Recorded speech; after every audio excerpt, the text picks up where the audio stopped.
The woman by the window, a college student, was studying late at night in his hostel room. His desk faced the window, and outside, it was pitch dark. The only sound was the rustling of trees in the cold wind. Suddenly, he felt something strange. His eyes lifted toward the window, and that's when his heart nearly stopped. A woman's face was pressed against the glass, staring directly at him. Her eyes were wide, unblinking, and her skin looked pale, almost lifeless. She didn't move. She didn't blink. She just stared. The boy froze. His hostel room was on the 3rd floor. There was no balcony, no ledge, no possible way for anyone to be standing outside his window. Shaking, he called out for his roommate.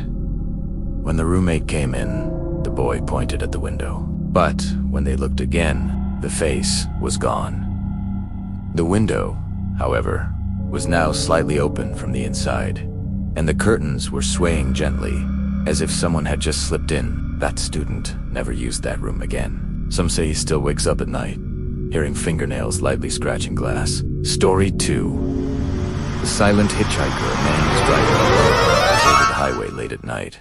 The rain was pouring down, and the wipers struggled to keep up. On the side of the road, he saw a young woman standing in the rain, wearing a simple white dress, completely drenched. She raised her hand, asking for a ride. Feeling sorry for her, he stopped and let her in. The woman didn't speak a single word. She just sat quietly, pointing down the road whenever he asked for directions. The man drove for nearly 20 minutes, the silence between them growing heavier. Finally, as they passed by an old cemetery, he glanced at her in the rearview mirror. His blood ran cold. The seat was empty, but her seatbelt was still fastened. The leather of the seat was soaked wet, as if someone had been sitting there just moments ago. Shaken, the driver reached home and later told his family about the encounter.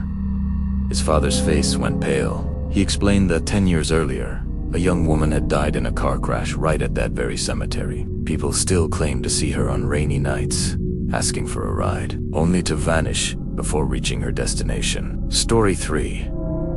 The knocking in the basement. A family had just moved into a new house, excited to start fresh.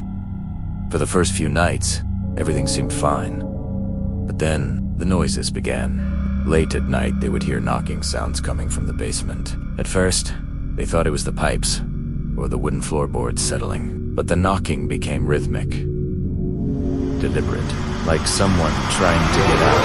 One night, the father decided to investigate. He slowly opened the basement door, flashlight in hand. The basement was completely empty. No furniture, no pipes, no machinery that could cause such sounds. But just as he turned to leave, he heard it again.